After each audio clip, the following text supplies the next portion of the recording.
What I like to tell people when they're pregnant is to start looking at hydration. Water consumption can help with almost all skin issues. Don't be afraid to go and see your skin therapist and ask the necessary questions that you have regarding your skin over your pregnancy period. If you stick to a very, very simple daily skincare regimen, you can control a lot of what's going on. And if you stick to natural ingredients, you can also... Welcome to the Holistic Skin Guru, where what's on the surface is just as important as what's underneath. I'm your host, Amina. Let's dive deep into the world of holistic skincare. So have you heard the news? Margot Robbie is pregnant and the internet has gone bananas. So it's going to be really interesting to see her skin journey through her pregnancy.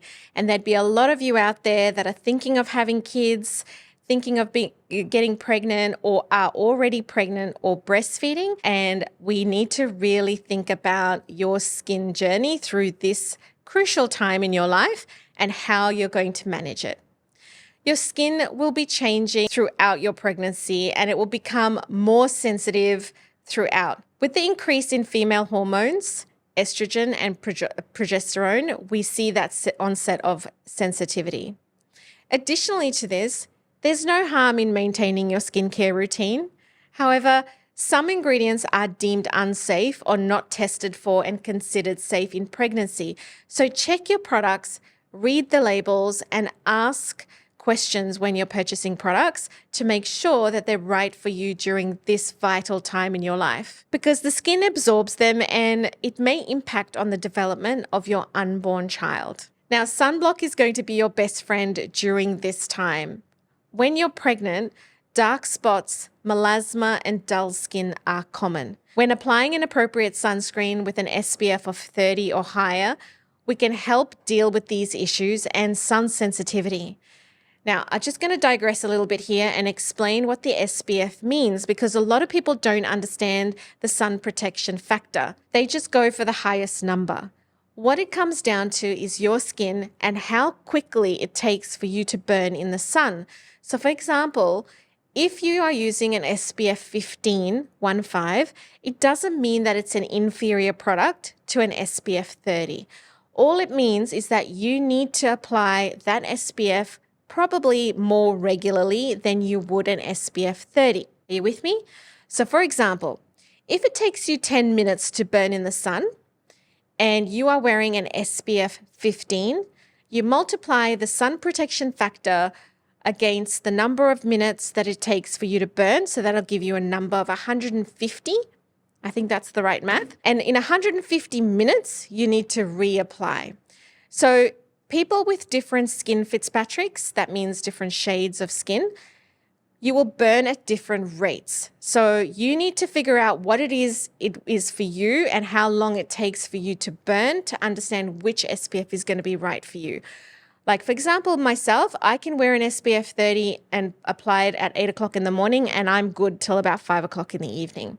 But someone a lot fairer than me would need to reapply, say by about 3 o'clock. So this is what the SPF factor means. I hope this has helped you in making your decisions around buying an SPF and also understanding how to use it. So this is the SPF that I recommend. It's the one that I use every single day, and it's the one that we sell in our clinic at SkinFit New Farm in Brisbane. If you're interested, click the link below and we can send some out to you. So sun protection is the most crucial measure to prevent dark spots or melasma and wrinkles and skin cancer over the long term. Now, we want to make sure that we create the right nighttime routine as well in pregnancy, because stretch marks in pregnancy is a really big deal for a lot of women. And we want to make sure that we add a lot of vitamin C to our nighttime routine. We can safely use retinol palmitates during our pregnancies in low doses, and this will just help around stretch marks in the skin.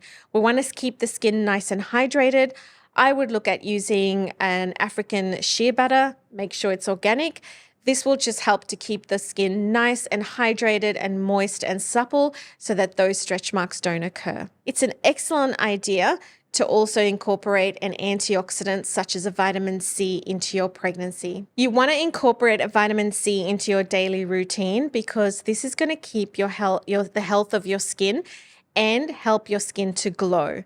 What a vitamin C will do is it's actually an antioxidant, so it aids in tissue repair and healing. It will help strengthen the skin, and it also lessens traces of melasma-related hyperpigmentation and dark spots.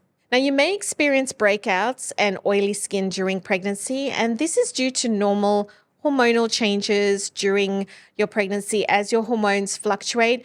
This is quite normal, so don't be alarmed. Stick to a straightforward daily skincare routine that's cleansing and moisturizing and making sure that you're keeping your skin nice and clean, especially during the last 3 months of your pregnancy because a lot more hormonal activity is going on in those last 3 months. Now, the less is more rule applies during your pregnancy.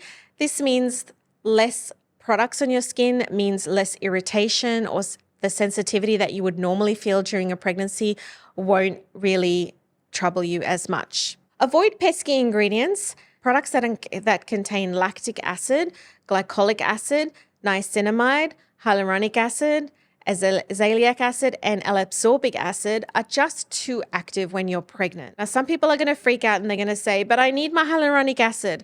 There are other things that you can use to ensure that your skin stays hydrated. You don't have to use an hyaluronic acid during your pregnancy. I used hyaluronic acid during my pregnancy and I didn't have any skin concerns. So just test it and see how your skin responds because every person is different. What I like to tell people when they're pregnant is to start looking at hydration, especially around stretch marks, because your skin can get really, really itchy as the stretch marks are forming. So this is an indicator. So if you're keeping it nice and moist and using a nice hydrating treatment such as organic shea butter, we can help to fade new stretch marks as well. The next thing we want to do is make sure that we hydrate. Water consumption can help with almost all skin issues. And it's essential to stay hydrated because water makes up about 60% of our body. You might believe that you don't need to hydrate as much if you have combination or oily skin, but regardless of your skin type, you need to make sure that your skin is well hydrated from the inside and the out. If you have a combination skin and it's oily and a bit dry, it can become flaky during pregnancy. So make sure you use serums that are specifically made for pregnancy that can easily get you glowing. Now, I want you to consider things like organic oils, nut butter, such as jojoba, cacao, and avocado. These are all beautiful ingredients for while you're pregnant because they're nice and gentle and hydrating. Now, you can help prevent the stretch marks on your belly just by simply exfoliating your belly and keeping it nice and moisturized and hydrated consistently.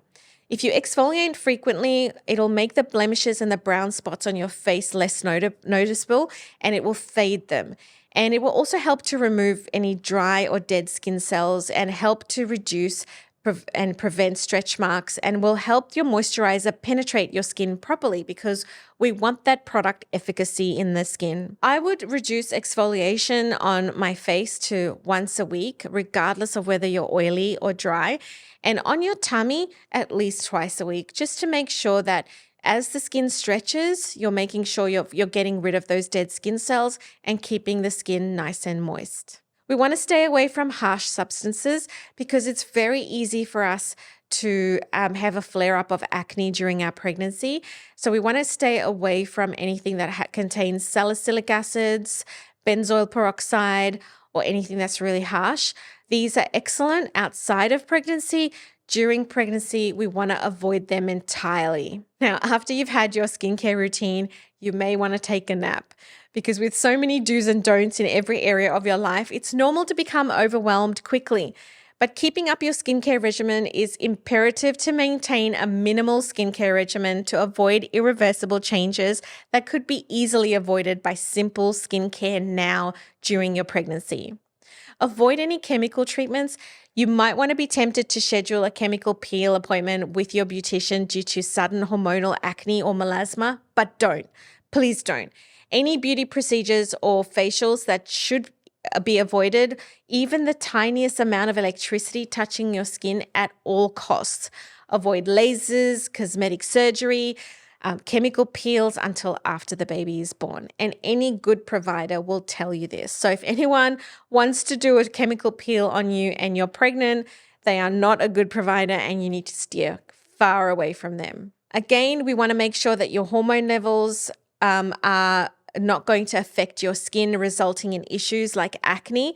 So it's critical to stay away from Accutane, salicylic acid, and anything that's primarily derived from aspirin, because it's a critical component that should be avoided during pregnancy. So you might be tempted to overuse anti-acne creams if you do get breakouts during your pregnancy, but just try to treat your breakouts really naturally. There's a lot of things you can use. Try some a little bit of tea tree oil mixed in a little bit of aloe vera, which is nice and gentle.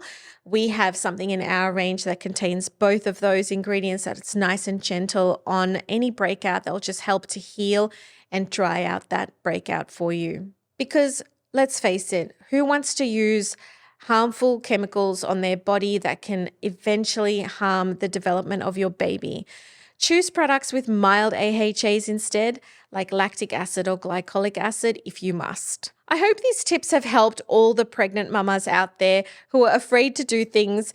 These tips should give you some clarity around what you can do safely while pregnant for your skin. And I'm very interested to see how Margot Robbie fares through her pregnancy for the next few months. Thank you for joining me on Holistic Skin Guru. If this episode has helped you get one step closer to achieving your skin goals, I'd love your support with a 5-star review on Apple Podcasts and Spotify. And don't forget to subscribe on your favorite platform too. If you've got any questions about your skin, I'd love to hear from you. Connect with me at Holistic Skin Guru on all platforms. Don't forget, as a listener, you can get 10% off all treatments at our SkinFit New Farm Clinic in Brisbane. Simply pop the word podcast in your booking online or mention it on the phone when you book.